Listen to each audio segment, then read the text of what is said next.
Okay, the question is, how do you take... Doesn't even know the question. And you said you weren't ready. Ben likes to put our team on the spot often. Gotta see how He's quick what you you can think would on your call toes. bad cop. How do you build each other back up after taking an L?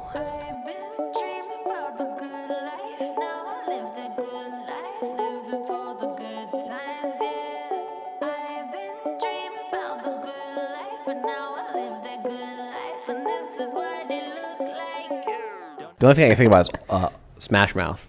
Hey now, you're with her finger and her thumb in the shape of an L. Yeah, but that means loser. We don't believe that people that take an L are losers. Okay, good morning, good life. This time last year, like to the week, maybe, I don't remember exactly. It's like this week or maybe it was last week. It was like the worst possible situation where we lost every single client project for the year, essentially. In a year that was supposed to look like it was going to be the best year ever. Best year ever. Yeah, it did turn out to be a very good year, but didn't know that. And so March of 2020, we're sitting here going, what the heck is going on? Mm-hmm. And I know you had a similar situation with speaking. Yeah, I mean, we definitely had our biggest speaking year on deck. We had a lot of gigs already on the calendar, and it was just the beginning of the year. We knew more were going to come up probably Q2 for the rest of the year, and obviously that did not happen. This is, and no one's a stranger to how crazy 2020 was, but it's how you handle it. And so, we just kind of had to figure out, what's going to be on deck for us now that all of these changes are happening. I think it's low-hanging fruit for this episode. I mean, if you want to know how we handle L's, like that was those were major L's. So we do handle these two different ways. I already know how you, obviously I know, but I would know how you're going to answer this in any situation, but I'll let you say it. You lose all your speaking gigs. It was a one after another. And then finally, like every domino dropped. What did you say? Okay. So what's next? Like, what do we do instead? Or how do we keep going? And I said, with losing all of our client business, explicitive or expletive. Lots of expletives, lots of 4-letter expletives. Pretty sure I almost gave myself an ulcer. Which is fun. I even had a conversation with my agent because, when events sign up to work with a speaker, they have to pay a deposit and they have to do all these things. And my agent was like, how do you want me to handle the deposit? Because this is really unprecedented. And there are certain things contractually that they have to do. And I was like, what do you want me to do in this situation? Like, I would much rather be empathetic and say, just let's work together when this all starts working out again. Let's, take the year that we're being given to slow down. Let's slow down. I'm not helping myself if I'm taking easy money that ultimately makes somebody suffer. So to me, 2020 was a big L for so many different people. And I think it was about how you showed up to support those, because it's long game. You know, if you're lucky enough to not get sick, not to die from the coronavirus, and you're still around, that's a win. So everything else in between is, okay, let's put it in perspective. How do we need to allocate our savings accordingly if the worst case scenario happens? Mm-hmm. What happens with our team? What assistance can we get with that so that we can make sure that they're doing okay and that they don't need to be laid off at a time like this? Which I feel like we were really fortunate that we were in a situation where that didn't need to happen. But yeah, for me, it's like, okay, if you you do need to analyze these losses because you have to see where did you go wrong? And probably almost nobody is sitting down going, well, how did we go wrong with coronavirus?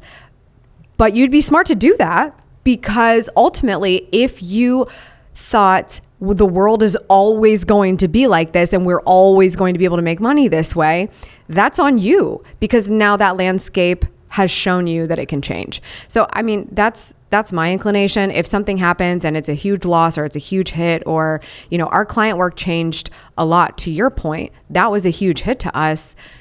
we needed to go, okay, well, in-person live event video recording is one avenue of revenue that we're probably not going to see the same way going forward.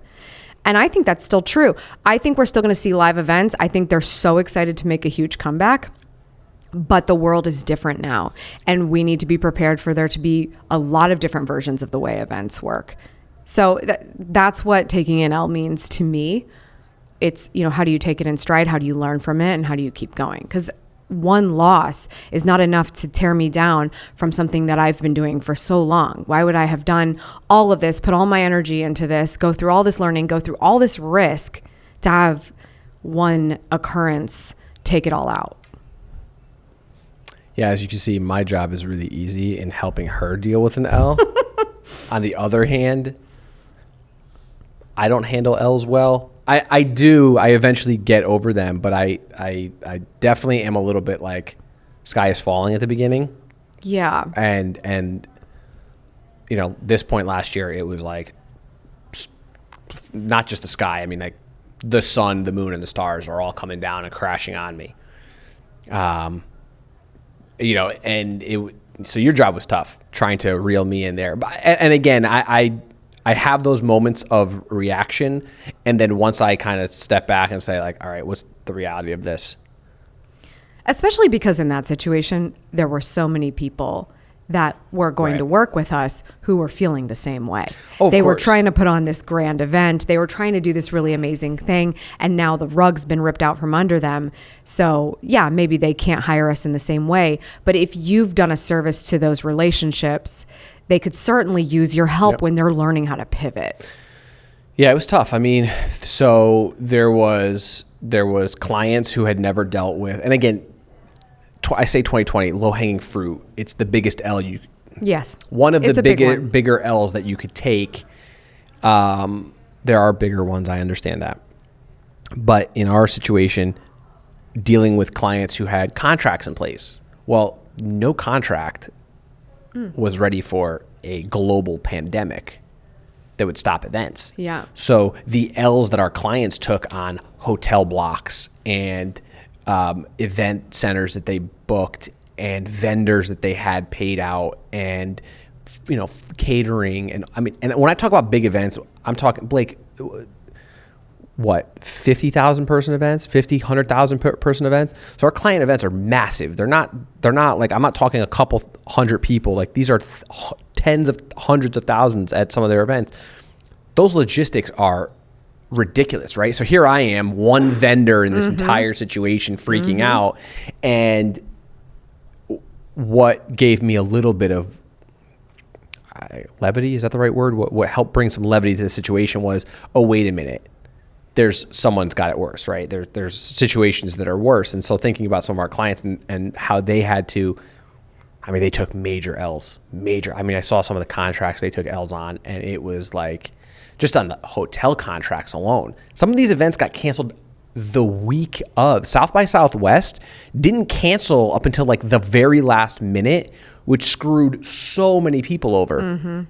And well, because they did not. They didn't want to. They didn't want to cancel. They didn't want to cancel their event. But all of we were providing services for a client's house at South by Southwest, and they lost on the house that they were doing, which, again, for context, the house that our client was hosting their events and whatnot in was a restaurant, a local restaurant that they'd rented out. That they had rented out for the week. So that restaurant lost all that, was going to lose all that revenue. So you start looking at all the logistics and you're just like, holy crap, I am one vendor. Everyone is suffering the same fate here. It's not sky is falling anymore. It's kind of like, it is what it is, right? So we worked through it.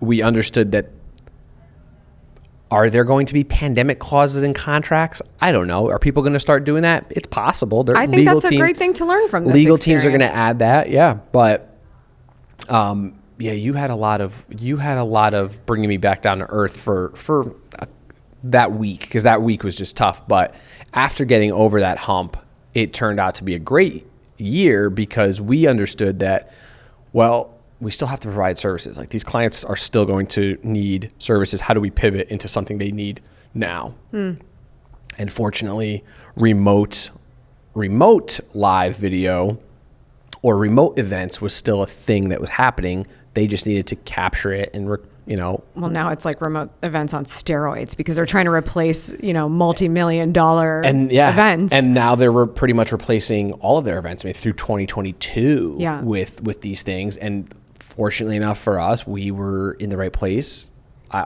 We were well positioned at the right time, the unfortunate time. But it was like you said, all the years we had built a rapport with them. We had built up that understanding that, like, hey, we know how to do this. We'll be here to support you. I mean, at one point during the pandemic, we got a call 5 minutes before the biggest event they do in person, which got canceled, which we lost out on. They were going to go do it live on their event platform. And they call us up and they're like, our event platform crashed and we have to push this out in 5 minutes. We weren't involved in that. They hadn't called us on this. And I was like, we can help you. And it was like, I thought it was like I was the wizard behind the curtain. It was hilarious. I'm in my underwear kind of thing, sitting on my computer doing some. I took a picture because it was so huge Don't of show a that moment. picture. No, I took a picture because I was like, this is a moment that the two of us are going to want to remember, is that last minute they needed something in emergency. We were there for them. I mean, as niche as that example is, I think anyone else in that situation, let's say something catastrophic happens and all your clients have shut down their contracts at the same time or whatever. No matter if there's a pandemic or there's some other crazy thing going on, it's always about just continuing to reach out to the people that you know and letting them know, I'm here to support you. Yeah. During a time of a pandemic, you just, and any other time, you need to go into that situation and say, I'm here to support you. Like, what can I do? It doesn't always mean, hey, how else can you hire me? They'll come up with that. Yeah. If you truly show up with a supportive, shoulder to lean on, especially these people that are like trying to figure out how to take in real life event and turn it into something else. That's so huge. And I think that's kind of the very, very important connection I want to make to, and then suddenly we switched gears. Sure. It was because we were saying, like, what do you want to do? How do you want to handle this? How can we support you? Because this is going to be a tumultuous year if you're in events right now. Yeah, we had, and fast forwarding outside of that event or rewinding, however you want to look at this, that's kind of how we look at things for the most part, you and I. If you don't, here's the thing about being an entrepreneur is you're going to hear no more than you're going to hear yes, period. It's just, you don't go into it expecting to hear yeses. I would actually argue that you're more likely to hear silence and no replies. Silence, right? Yes, yeah. 100%. No, and 100%. then you'll hear yes. 100%. But like, there is so much no's or silence that you get back that you're kind of taking it. You're almost taking an L on the regular. Yep. Most people might be like, oh, that's not an L. That's just, and it's like, no, you're right. Or maybe for some people, like, hearing no is a major L. But for us and people in our, a lot of our friends that are entrepreneurs, it's not even, they don't even consider that an L. You don't even talk about those things because it happens so much. It's just like, it's another day. And I would say that the silence is an L. Because it's someone saying back to you, like, I don't get it. Like, I don't get why you're important to me. I don't get what the benefit of you is. And if you're not getting silence or a no on a daily basis, you're not doing enough. Like that, you are not measuring enough. You're not trying things enough. So, I mean, that's what I think. I certainly get more silence than anything. I mean, maybe it's like a female dynamic. Sometimes it's just easier to just not reply or pretend like you never got the DM or whatever than to say no to a woman, or maybe it's easy to say no to a woman. I don't know.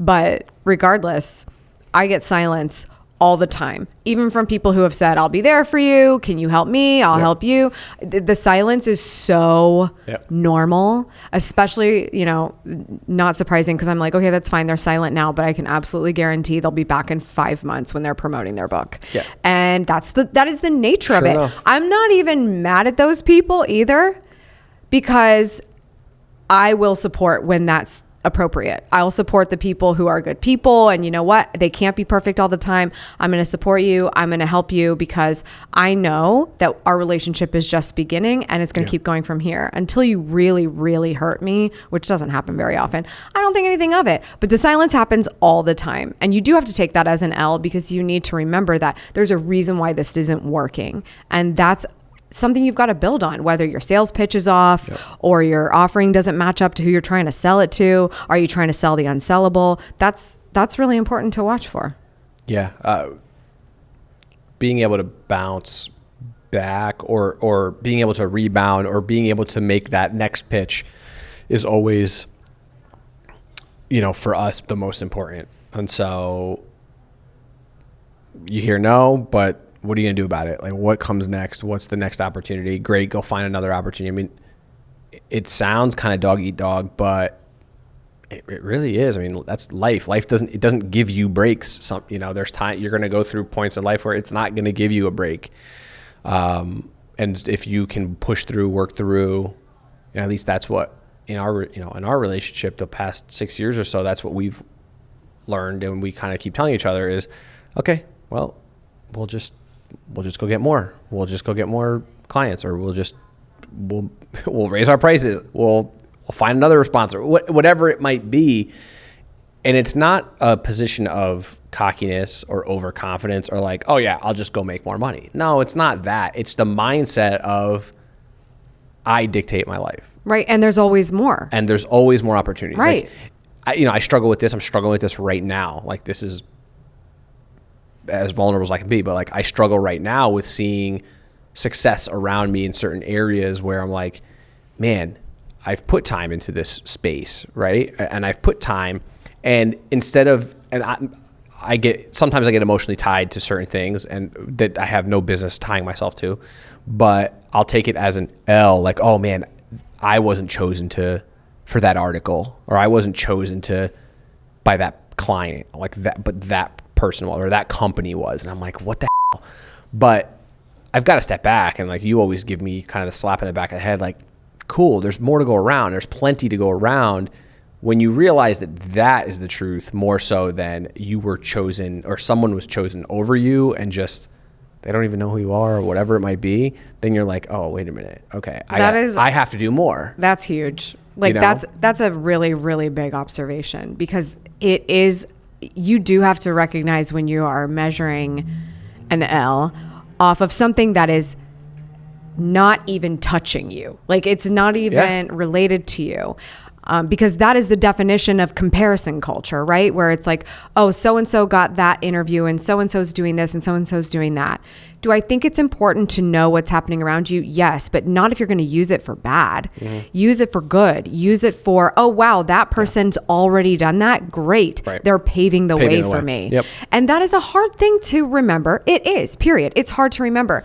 But there's a reason why you only post good pictures of yourself on Instagram. It's because it's your best moment. So we can't constantly be measuring ourselves against everyone's best moment if we happen to be like chilling on the couch, drinking a large glass of wine in our pajamas with no makeup on, right? It's so important to remember that it's not comparison culture that is your L. It is the direct hit that you need to measure and to actually look outside and say, this is great what's happening, because now I know what I can do, that I can do more. I was going to respond with a lyric, but I did not.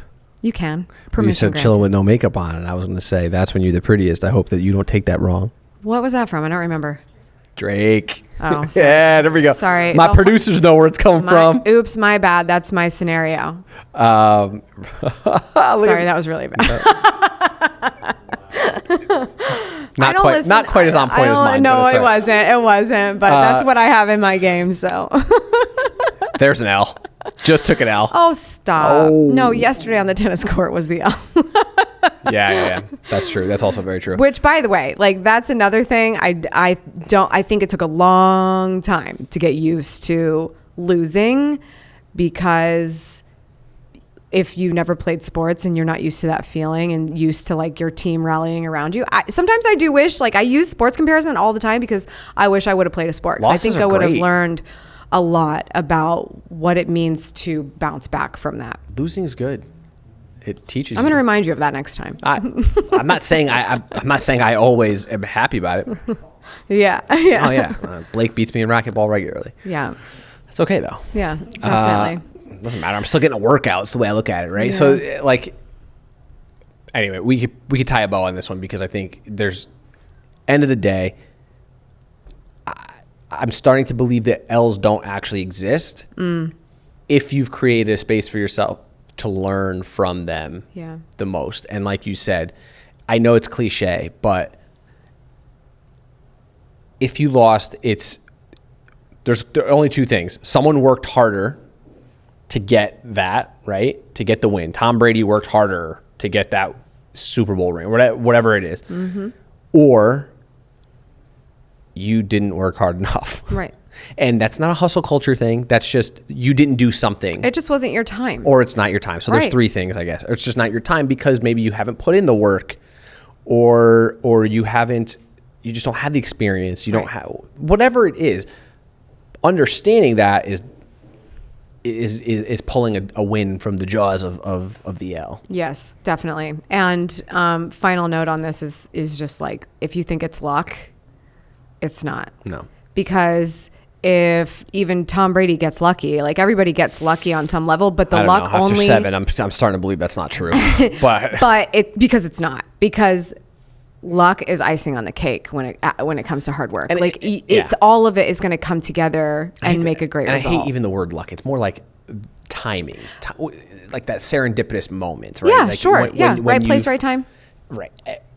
Some people will be like, "Oh, that's luck," and I'm like, luck makes me feel like it's a circumstance. No, luck just it's like anybody can get it. Like this random person behind us like could get the contract. No, it's not possible. Right. You have to be in the right space in the right time. Yeah. That's a good point. But you could also put yourself into the right space.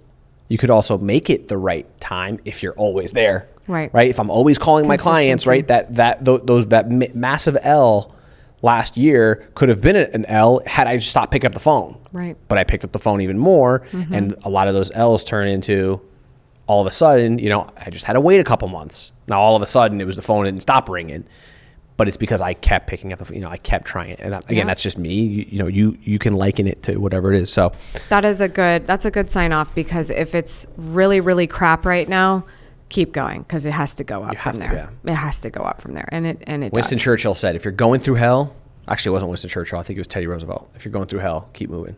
It was Winston Churchill. It was Winston Churchill. It was Churchill. I'm gonna look it up, but it's Churchill. It's Churchill. If you're going through hell, it was Winston. It was. Gotta love a good Winston Churchill. Teddy wouldn't. That wasn't a Teddy have thing. said that. Cut that. Don't make me look stupid. It was Winston Churchill. All right, we'll see you on the next one. Make sure you give us a lot of ratings and reviews and all that good stuff. Yeah. 5 stars. Or whatever you think. No, enough with that. No, we'd love your feedback. If you give us anything but a 5, you're taking an L. We're taking the L. It's a joke. They can't take an L if they listen to the Stop episode. Stop talking.